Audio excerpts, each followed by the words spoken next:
I guess at some point every man who's ever been happily married, even for a short time, likes to think his is the best wife ever. I really can say that, however, for 50 years I was happily married to Wendy, and yes, she really was the best wife a man could ever want. I say it was because she's no longer among the living a little less than a year ago. She was diagnosed with a rare non-Hodgkin's form of lymphoma, just the latest in a long line of medical issues that plagued her throughout her life. They found that she had pockets of infection throughout her abdomen, mostly around her large intestine, and the doctor said she would need to undergo surgery in order to survive the rest of her chemo. It would be risky, but if all went well, the doctor said she would be able to continue her chemo and recover from the cancer, but all didn't go as planned. The infection had spread farther than they first realized, and they had to do much more than remove some of her large intestine. They did everything they could, but she never survived the operation. I was devastated when they gave me the news, but we both knew going into this that there was a chance she might not make it. We also knew there was no chance of her surviving without the surgery, so we decided to give it a shot. I had just returned to our home from the funeral, a sad affair, but one well attended as everyone who knew her loved her dearly. I sat in my recliner and pulled out our photo album thinking about the life we shared. It may sound strange, but I met Wendy before I met my first wife, Marcy. It was 1967, and I had just been assigned to my unit at Marine Corps Base Camp Pendleton in Southern California. My MOS, or occupational specialty, was 0311 Infantry. One of the guys in my unit set me up with a blind date, so I decided to go. After all, it sure beat the hell out of sitting on base. My buddy Tony had originally set me up with Wendy's friend, Pat.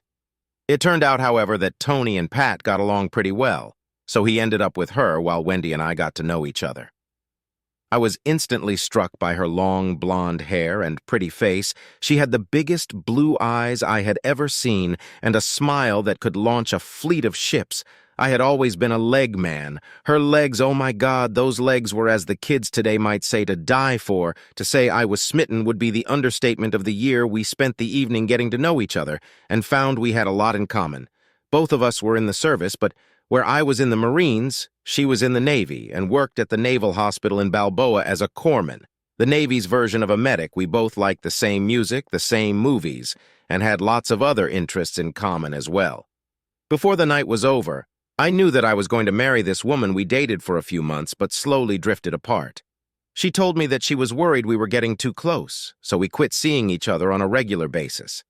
I was heartbroken at first, but eventually met Marcy. The girl who would become my first wife. Was that ever a mistake?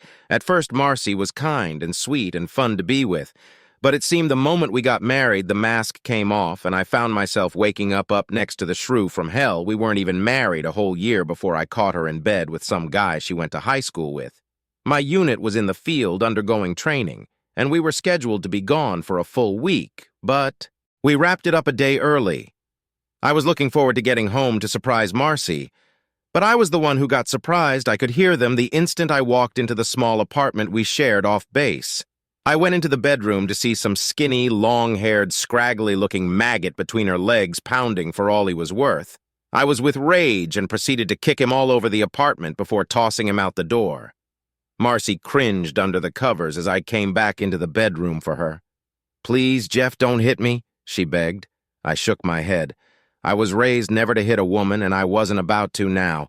Even though I felt like putting my fist through her cheating face, I pulled down a couple of suitcases and tossed them on the bed. "Get out. Just pack your and get the hell out now." She packed her stuff while I grabbed a beer and waited. When she finished, she came out into the living room where I sat.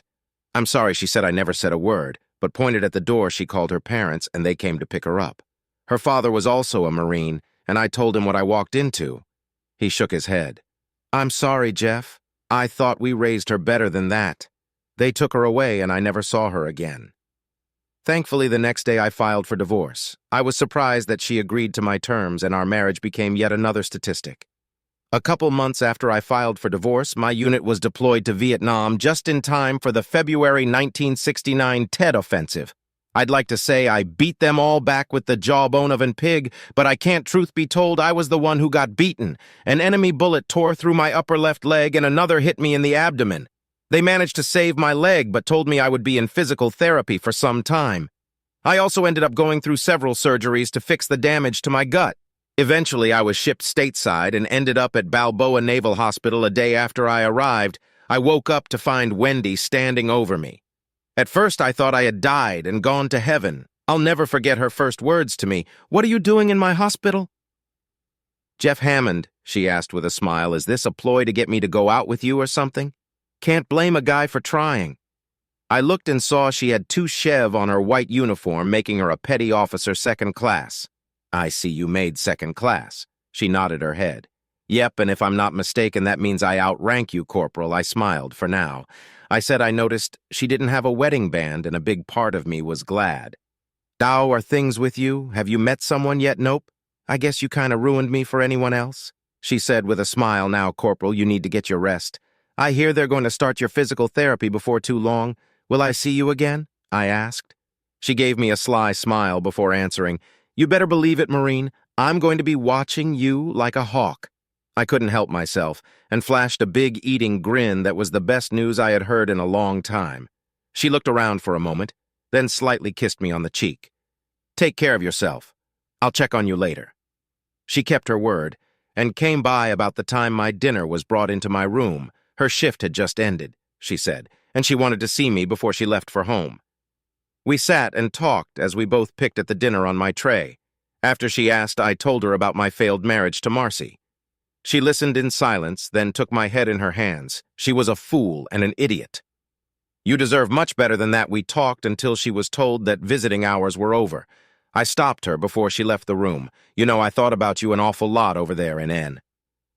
I said. She looked at me for a moment, sadness on her face. "I've thought about you almost non-stop since our last date." "Maybe if I hadn't pushed you away," she began. Before her eyes filled with tears, wiping her eyes, she ran out of the room. What was that all about? I wondered. Surely she didn't blame herself for me being wounded. I saw a lot of her for the next 6 months. She came by my room at least. Twice a day to check up on me, even on the days she was off duty. Many was the time she would take outside in a wheelchair so I could enjoy a smoke. We spent hours talking about one thing or another. When she was off duty, she would wear her shorts. Knowing how much I enjoyed looking at her legs as time went on, I knew I was in love with her, and there was no denying it. I could tell she felt the same way, but something was holding her back. I decided to press the issue one day while we were outside. I told her how I felt. Tears filled her eyes as she spoke. "Oh, Jeff, I love you too. Then let'n get married." I said. She looked down for a moment before saying anything. "But you don't understand what my love is there." "Someone else?" She shook her head. "No, there never has been.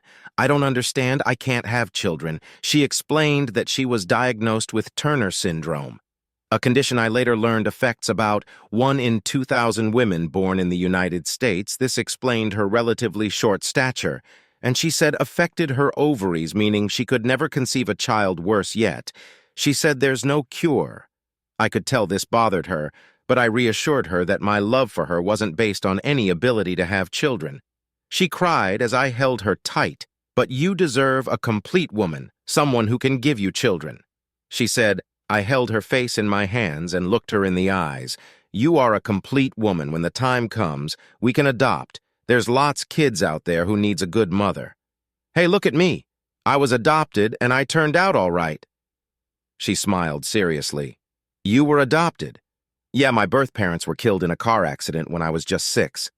My aunt and uncle took me in and adopted me as their own." "You mean you'd let us adopt a child?" she asked. "Maybe 2 children, who knows?" She smiled as she wrapped her arms around my neck. "I love you, Jeff Hammond. I love you too, Wendy. Now, will you marry me?" "Hell yes," she said, smothering my face with kisses. "I'll be the best wife a man could ever want." After a few minutes of intense tongue wrestling, I looked her in the eyes. "Just curious. Is this why you didn't want to date me before?" I asked. She looked at me, tears in her eyes. "Yeah, I was afraid you'd hate me if you knew the truth. I could never hate you. The truth is, I loved you the moment I first laid eyes on you." "Really?" she asked. "Really. In fact, I knew then we would get married." Married. She wrapped her arms around me and kissed me some more. I felt the same thing myself. I was just too scared at the time. By the way, you should also know that I'm still a virgin. That shocked me. I figured a woman who looked as good as her would have men banging her door down. Excuse me, that should have been Hatch. She was Navy after all. Seriously, I asked. She nodded her head. Yep, I promised my parents before they died that I would save myself for my husband, and that's exactly what I did. Why are you upset that I'm not a virgin? No silly uke just have to promise to go easy on me on our wedding night. I smiled at her before answering. I promise I finally got to the point where the service felt I could get around okay so long as I used a cane, and didn't put too much weight or pressure on my damaged left leg. I lost a few pieces from my abdomen, but the scars had healed, and there was no other damage in its infinite wisdom. The Marine Corps determined that since I was medically unfit to serve in combat, I would be given a medical discharge under honorable conditions, which meant I would receive a small stipend every month.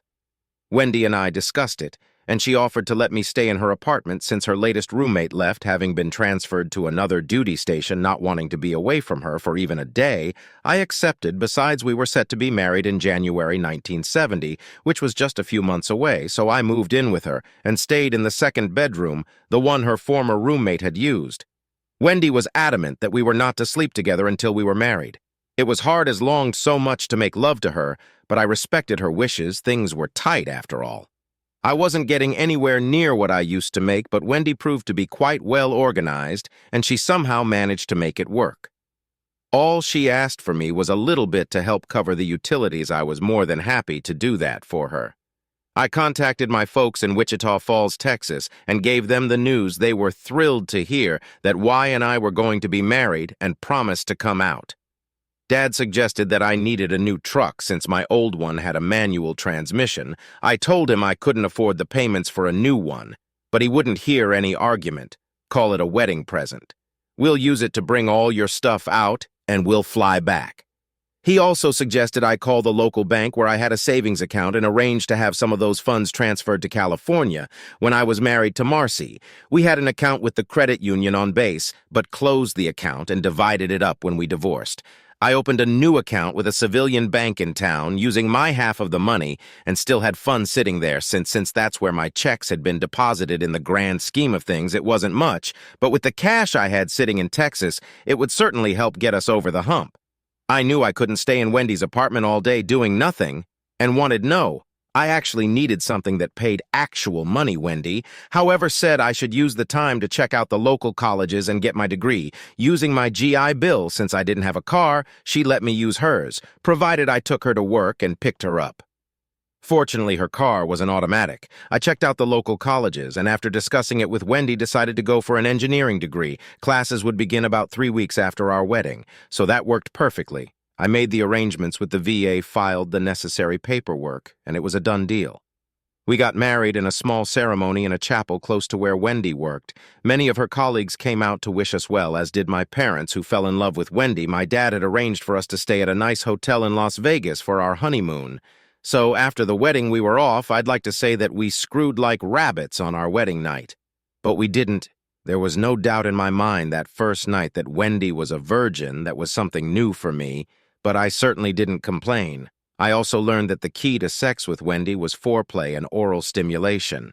Lots of it. And I was certainly up to the task. It also helped that her doctor had put her on hormones. It was slow-o at first, and I had to learn to be patient, but it was certainly worth it once she got warmed up and started lubricating. It was Katie Barr, the door. She surprised me when she attempted to give me a BJ. She had never done it before, and it showed not that I complained. Mind you, what she lacked in experience. She more than made up for an enthusiasm she promised, that she would get better at it. And did she ever? Wendy discovered, much to my delight, that she preferred to be on top. That way she could control how much she could take at one time. I enjoyed it for several reasons. The first being that my left leg was still a bit weak and couldn't take very much weight for any length of time. We enjoyed our time in Vegas and came back happy and ready to start our new lives together. The first 4 years weren't easy, as money was fairly tight, but Wendy was able to make every dollar stretch, and we always made it from month to month. She re-enlisted in late 1970 for 4 more years to give me time to finish college. In her mind, it was an investment in both of our lives.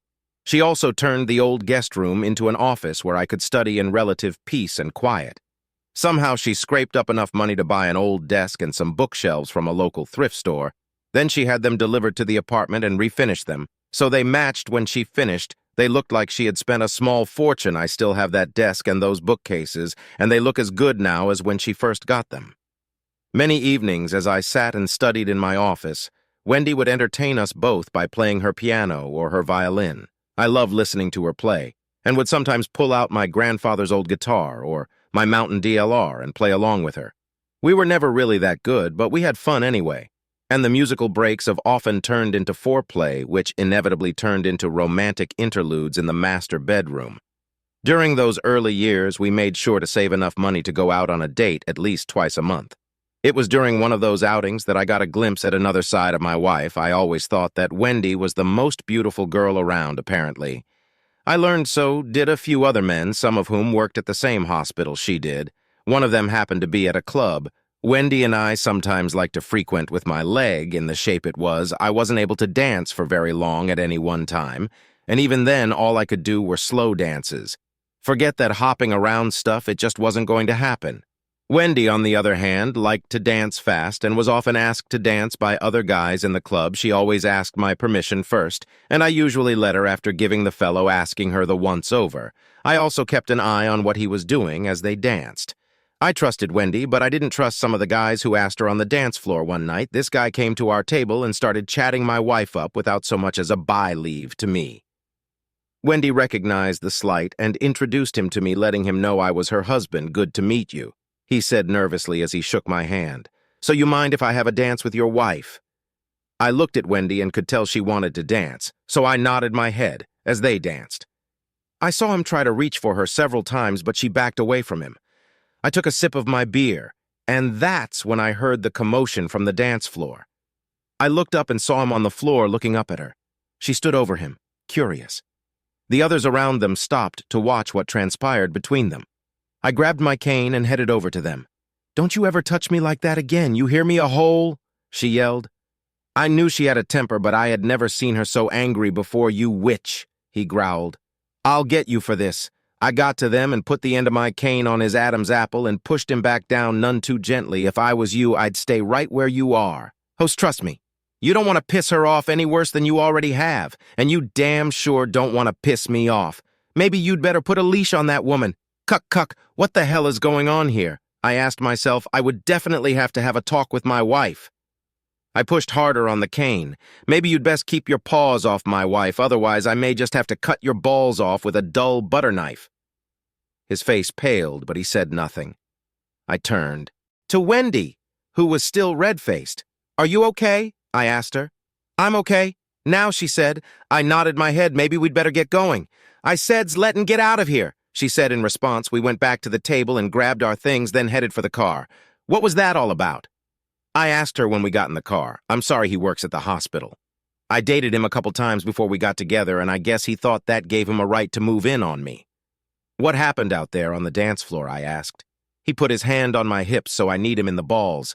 It's a move I learned from an old Master Chief years ago." "Well, it was a good move. Move kneeing him in the balls." What did he mean by calling me a cuck, by the way? He's an a-hole who thinks he's God's gift to women. That's the way he talks to any man who's with a woman he wants. "I've never cheated on you, and I never will, surely. You know that." "Okay, case closed." "Good move. By the way, the truth is, I knew she was right. I remember seeing him around the hospital and saw the way he interacted with other women. I was frankly surprised he hadn't gotten his, but kicked for the way he came on to the married nurses. I also knew Wendy's reputation at the hospital. If there was ever a straight shooter, she was. I liked the way you handled that cane, putting it on his throat like that. Would you really have cut his balls off?" she asked. I laughed. "You really don't want to know, do you?" I asked. It was her turn to laugh. "Not really, but it's good to know you're there to defend me. Now please take me home and make love to me." "Yes, ma'am," I said, heading for the house. I graduated with my bachelor's degree in 1974, and Wendy was there to cheer me on when I got my diploma. I got a job with a local aerospace company and still work there, but I intend to retire very soon. Let me tell you, it felt so good to finally contribute something to our finances. Wendy had always been so supportive of me that I wanted to do something special for her, especially since her birthday was coming up. So I took the sign-on bonus I received, along with the rest of the savings I had in Texas, and booked a 5-day reservation in Hawaii. Her eyes opened wide when I showed her the tickets. She took leave from work, and off we went on the flight over. She surprised me when she leaned over and whispered in my ear, "When we get to the hotel, I'm going to blow your mind off," true to her word. She wasted no time slipping her dress off when we got to our room. She looked so gorgeous. Standing there in front of the window, naked, she guided me to the bed, undressed me, then gave me a mind-blowing BJ. She had definitely gotten much better at this over the years. "I'm just getting started with you, Mr. Hammond," she said in a voice that held lots of promise. We started making love. "Do me," she moaned. "Keep doing me, my husband. Don't ever stop. Who was I to argue? This feels so good," she whispered in my ear. I couldn't remember her being so excited before, and I was determined to savor it as long as possible. This went on for what seemed like forever after we were both spent. She rolled off of me and laid on the bed. Who was this woman, and what did she do with my wife?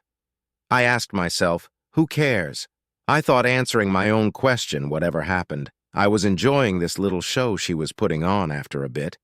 She giggled like a naughty girl and looked at me with mischief in her eyes. Except for dinner, we stayed naked and made love to each other for most of the night, finally falling asleep in each other's arms early in the morning. We enjoyed the rest of the week and even made love on a secluded beach in broad daylight. Eventually, all good things must come to an end, and this vacation had to as well. We flew back home, rested and rejuvenated. We hated leaving Hawaii, though, and promised we would do it again someday. Later that year, Wendy decided to go into the Naval Reserves when her enlistment ended. By then, she had been promoted to petty officer first class and didn't want to see her 8 years go to waste. She had been offered a job at Scripps Memorial Hospital, so she took it 6 months later. We decided it was time to buy a house, so we found one we both liked, a 2-story, 4-bedroom house that had everything we both wanted. The stairs were something of a challenge for me. But since Wendy loved the place so much, I decided that would be a minor inconvenience. It was about 6 months after that we started talking about adopting a child. We made inquiries and spoke with several agencies that introduced us to the process and showed us photos of children waiting for adoption. It was so difficult seeing these children waiting for someone to take them in. We instantly fell in love with a set of 8-month-old twins, Michael and Michelle, who were currently in a foster home along with several other children. We started the process and jumped through all the hoops and finally became the official parents of Michael and Michelle, 2 lovely children who stole our hearts the day we first met them. Wendy was scared at first, but she took right to her new role as mother. As for me, I was over the top happy. I had 2 beautiful children and a happy wife. What was there not to be happy about? Oh, sure, we had to adjust our lives to accommodate the children, but then, again, so does every new parent. We had to adjust our schedule a bit to accommodate the children, and we didn't want them in daycare, so we looked at our budget and found that we could afford a part-time nanny to stay with them when we had to be at work. One day, I came home to find Wendy in our bedroom crying. "What's wrong, sweetie?" I asked. The kids called me Mama. "That's a good thing, isn't it?" I asked. She nodded her head as she cried on my shoulder. "Yes, it is. I just never thought I would ever hear anyone call me that." Tears crept down my cheek as I held her. I knew how much this meant to her. Michael grew to be quite the athlete and started playing sports early on. I thoroughly enjoyed taking him to Little League and watching him play. We all want to see him play. Then we'd go out for pizza or a burger afterward. Michelle followed in Wendy's footsteps and wanted to play piano, so we paid for lessons and attended her recital. I loved listening to the 2 of them play duets on Wendy's piano, which sat prominently in the living room. Michael decided he wanted to play guitar, so we bought one for him and paid for lessons about the same time when he decided I needed to broaden my musical horizons and gave me a nice Gibson banjo, knowing how much I enjoyed bluegrass. I started taking lessons and loved playing the thing. Within a year or so, I found I was able to actually play a halfway decent tune on it. By then, we had formed an informal family band and often jammed together in the living room. I'll never forget the time Michael and I played dueling banjos together at a neighborhood picnic. By the time we were done, everyone was stomping their feet and clapping as we played. When we finished, Michael and I gave each other a high five as everyone gave us a standing ovation. What I didn't know was that Wendy had caught it all on video.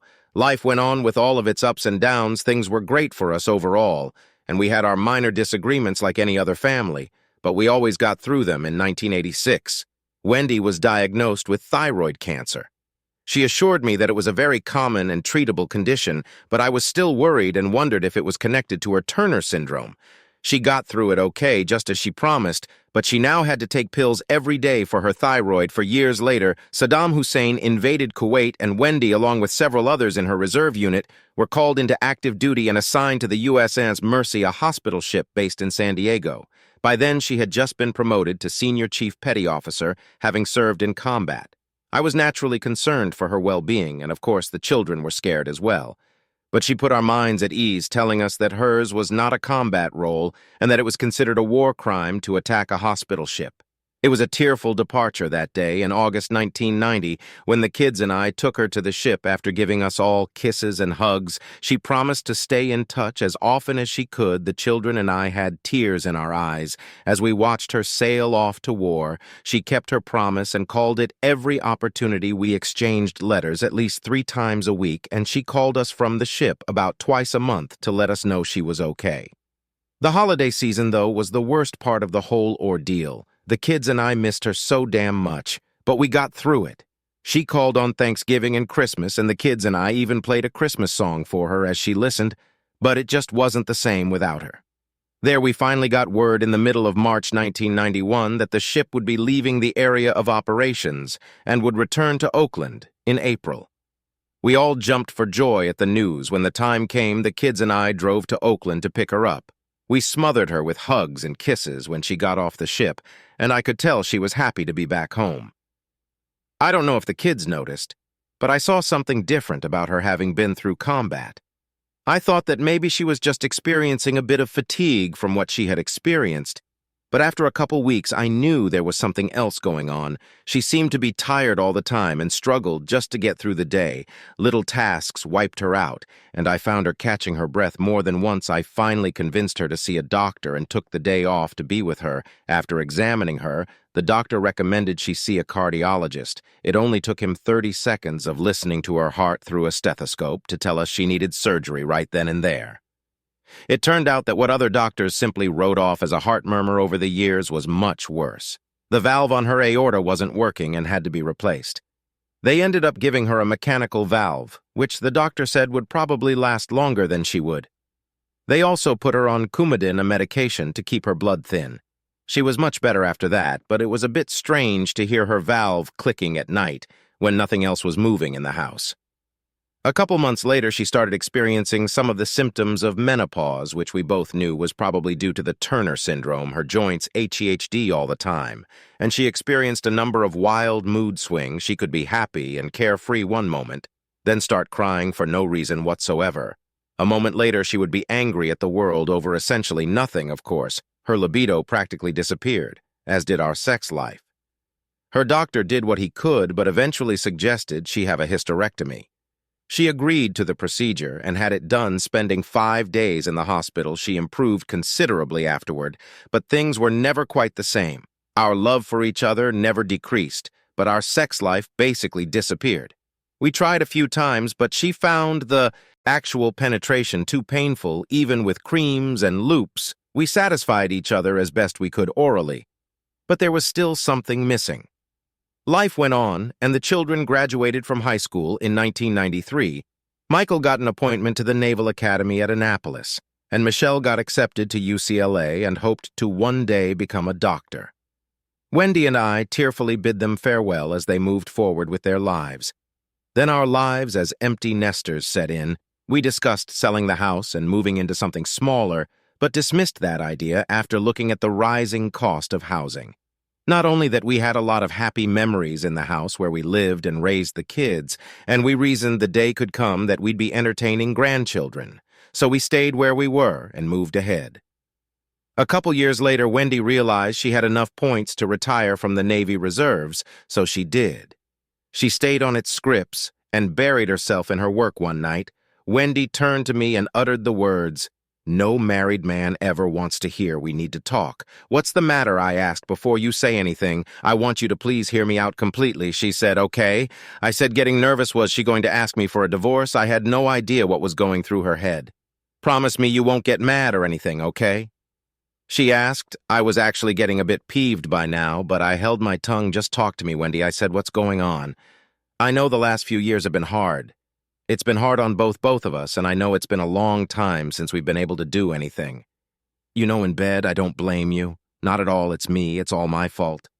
No, it's not your fault that you had to undergo surgery, I said, but I can't satisfy you anymore, she said tearfully. And it's not right for you to have to go without sex because I can't do it anymore. What are you suggesting? I asked. Maybe you should find another woman and have sex with her? She said, what do you want, a divorce or something? Oh, heavens no, I love you with all my heart. I just want you to be happy. And if having sex with another woman is what it takes, then I'm prepared to let you do it. You want me to cheat on you? I asked, shocked that she would even suggest such a thing. Especially after what I went through with Marcy, she shook her head. No, I don't. It wouldn't be cheating anyway.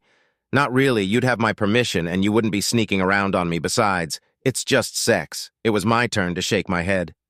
No, dear, I'm not going to do it with or without your permission. I took a vow to you in front of God and witnesses to love, honor, and cherish you in good times and bad through sickness and health. On top of that, I promised to forsake all others until death do us part.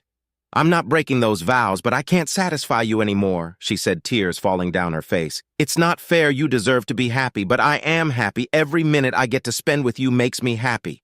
How can you be happy with me? She asked, crying. I can't possibly make you happy anymore. I'm a failure. I'm scarred and ugly. I don't know how you can even stand a look at me. She broke down sobbing. I knew her zipper made her feel less attractive, but I never made mention of it.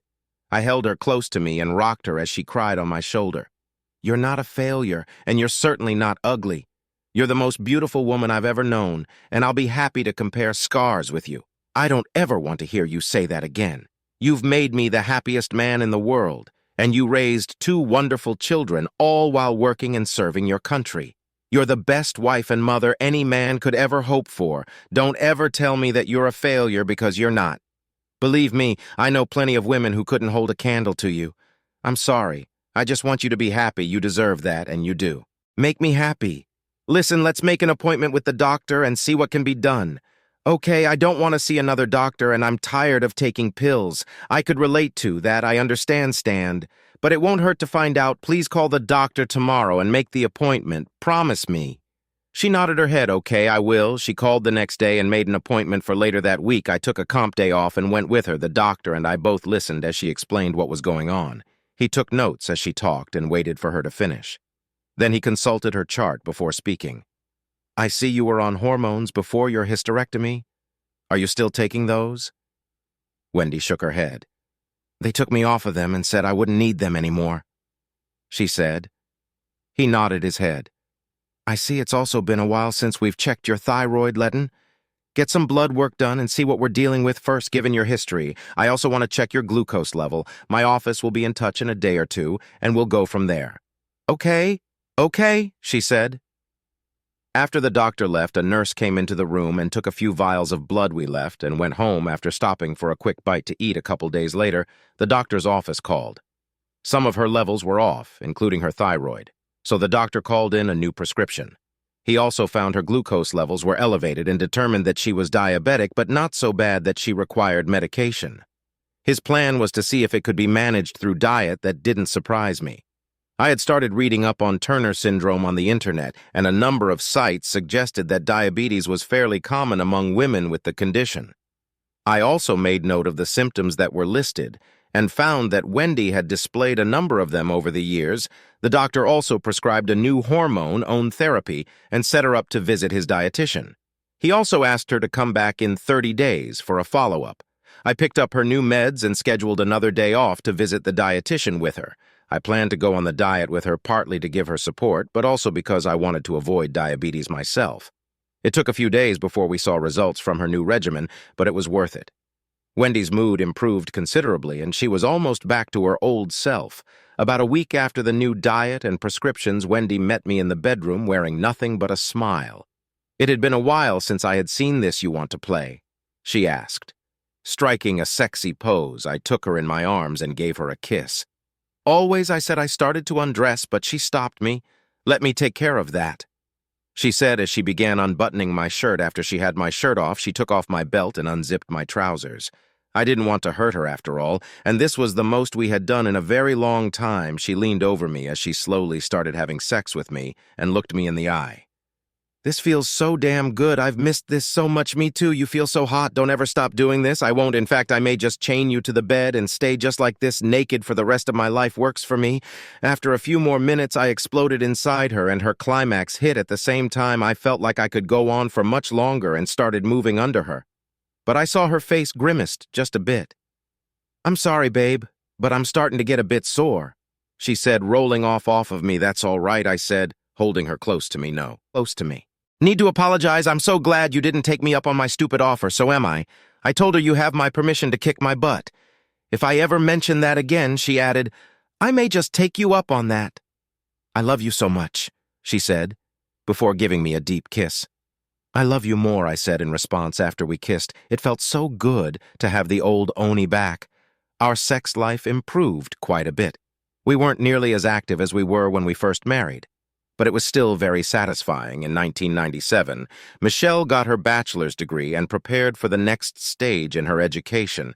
After we watched her receive her diploma, the three of us went to Annapolis to watch Michael graduate from the Naval Academy as a newly commissioned ensign. After the ceremony, he introduced a number of his classmates to us, many of whom thanked Wendy and I for our service. We accepted their gratitude and congratulated them on their achievements. Afterward, I asked Michael what he would be doing. "I'm going for jets," he said. "I'm going to be a pilot," I asked him. "I'm going to be a naval aviator," he told me with pride. After we celebrated our children's graduations, we came home and Michelle stayed with us for the summer until she had to back to school. She still had 4 years of medical school plus her residency before her education was complete. Over the next 20 years, Wendy dealt with one medical problem after another. She began to develop cataracts and ended up going through lens replacement surgeries. In 2005, doctors found an aneurysm on her aorta, so she went through yet another heart surgery to replace that. While there, the doctor discovered he would have to replace her mechanical valve, so he put in a pig valve, which he said should last for the rest of her life. She ended up dealing with one niggling medical problem after another over the next 15 years. At one point, they found a lump in one of her breasts and did a biopsy. Fortunately, it wasn't breast cancer. Doctors fretted over her liver, then her kidneys, and at one point they were concerned that she was having heart failure. Thankfully, we had good insurance which covered all this stuff. Otherwise, we would have been bankrupt. I remember reading that a lot of this could possibly be traced to her Turner syndrome, which from what I saw could decrease her life by as much as 13 years. At this point, I was grateful that she was still alive, and I savored every minute with her. I could by that time. I really wasn't all that concerned about sex, or lack thereof. Just having her in my arms was good enough. She finally retired from Scripps and spent a few quiet years at home. By that time, both of the children had married. Michael had just been promoted to commander and was in charge of a fighter squadron assigned to an aircraft carrier. He married a lovely girl he met in Maryland, and they now had 2 children. Michelle finished her residency and decided to join the Navy to serve as a doctor after she became licensed. By now, she was a lieutenant commander and was stationed at Balboa Naval Hospital, the same facility where Wendy spent much of her career. She had also married but caught her husband cheating on her with a nurse and gave him the hee-ho with a well-deserved kick to the balls. After her divorce, she began dating another doctor, but there wasn't anything serious between them. Then it happened for some time. Wendy had been having difficulty breathing or swallowing her food. It got to the point that the only way she could sleep was if her head was elevated. One night, in October 2019, she woke me up frantic. I could tell she was having a hard time breathing and tried to get her to calm down. Nothing worked, and I could tell that she was truly suffering. So I called 911. The ambulance was there in short order, and they took her to the emergency room. I followed behind and ran in as they wheeled her into the exam room. They checked her out as I took care of the paperwork I had been through this many times, so I felt like an old hand at this by now. After waiting for what seemed like forever, a doctor came out to inform me that they had found a mass in the back of her throat that prevented her from breathing properly.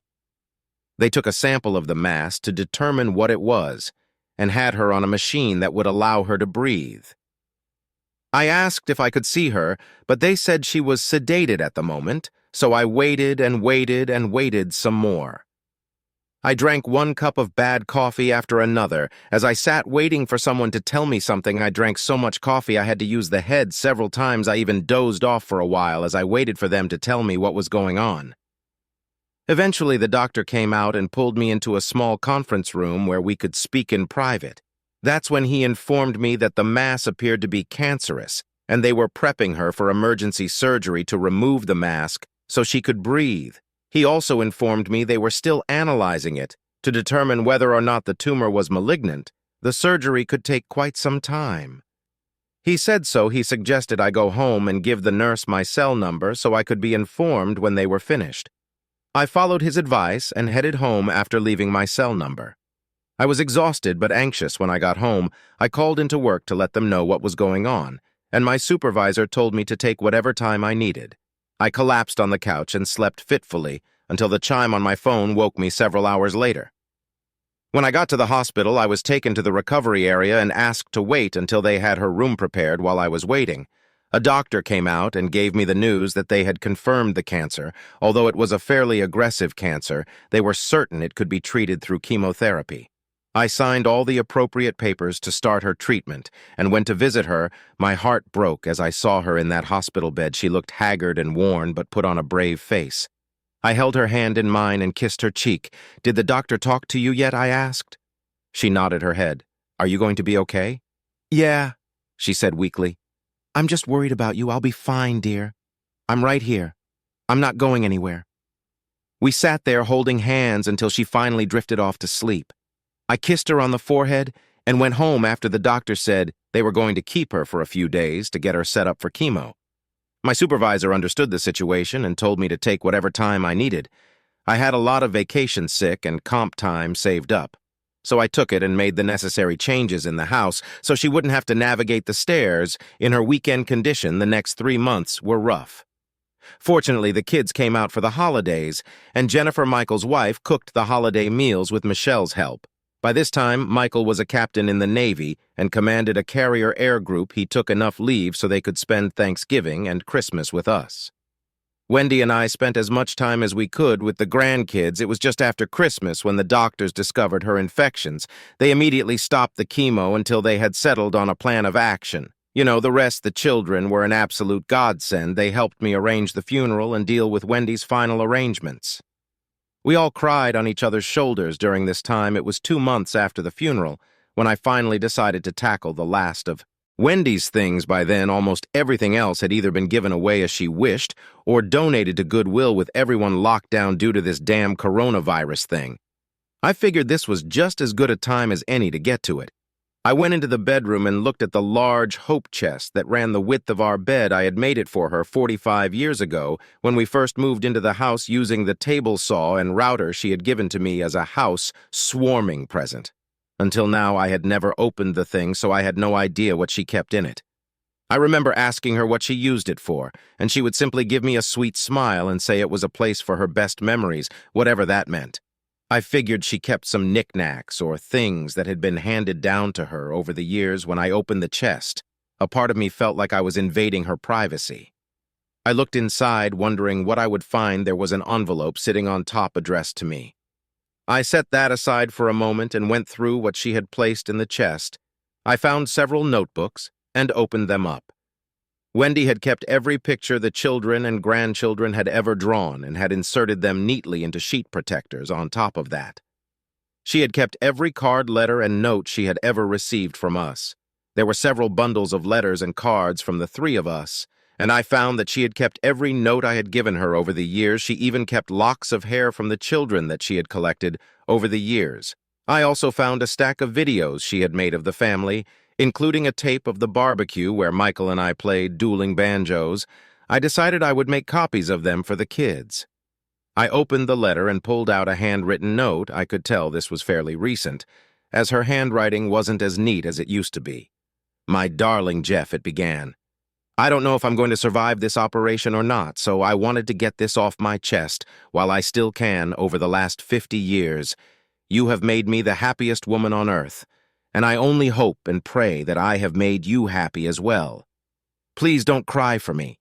I've made my peace with God, and I'm prepared to meet my Maker with a clear conscience in the 50 years we've been together. You're the only man I have ever been with, and I know you've been faithful as well. I also know that you still have needs.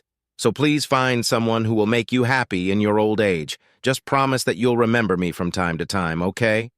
I'll be here in heaven waiting for the day when we're reunited forever. Your loving wife, Wendy? The note said in conclusion. Tears ran down my face as I read that note 3 times, knowing it would be the last note from her I would ever read. I put the note back in the envelope and replaced it in the chest along with her memories. I closed the chest and decided to keep it closed and locked from that time forward. I looked up at the ceiling, wondering if she could see me. I love you, Wendy, I whispered into the room, and I always will. You are the best wife ever, and no one could ever replace you.